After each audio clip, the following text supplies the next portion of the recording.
வணக்கம். திருச்சிற்றம்பலம்.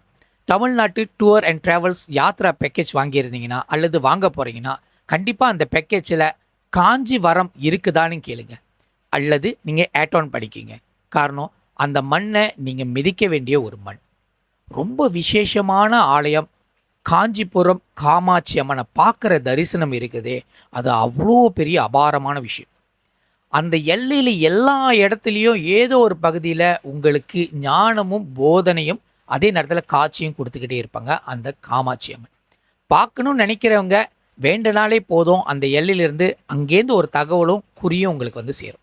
கண்டிப்பாக திருவண்ணாமலைக்கு கிரிவலம் போவீங்க அல்லது 6 படை பேக்கேஜ் வாங்கியிருப்பீங்க.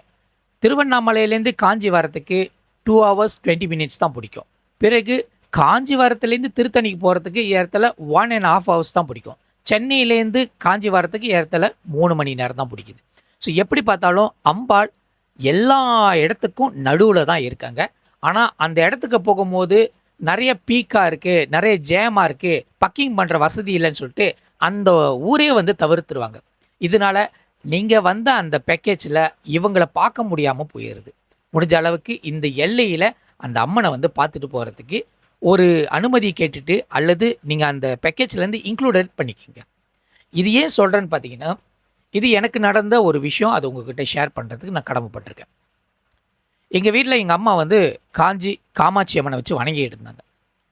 பிறகு நான் புது வீட்டு வாங்கிட்டு போகும்போது அதே காஞ்சிபுரம் காமாட்சி அம்மனை வச்சு தான் வணங்கிடுது. என்னை பொறுத்த வரைக்கும் அவங்க தான் என்னோடய குலசாமியை நினச்சி நான் வணங்கிட்டு இருக்கும்போது பிறகு தான் தெரிஞ்சிச்சு, ஒரு 25 வயசுக்கு மேற்பட்டு தான் எனக்கு தெரிய வருது, அவங்க வந்து எங்கள் குலசாமியே கிடையாது, எங்கள் குலசாமி வேற உண்டு. அப்பயும் நம்ம இந்த சாமியை வச்சு வணங்குறீங்கிட்டும் போது அவங்களா வீட்டுக்கு வந்தாங்க, அவங்கள வச்சு வணங்கிட்டு இருக்கோம். இப்போ வரைக்கும் குடும்பம் செழிப்பாக இருக்கிறதுக்கு காரணமே அவங்க தான். பிறகு தமிழ்நாட்டுக்கு நான் டூர் செட்டிங் பண்ணும்போது முதல்ல 6 படையை செட்டிங் பண்ணேன். அதுக்கப்புறம் திருவண்ணாமலை இன்க்ளூடட் பண்ணேன்.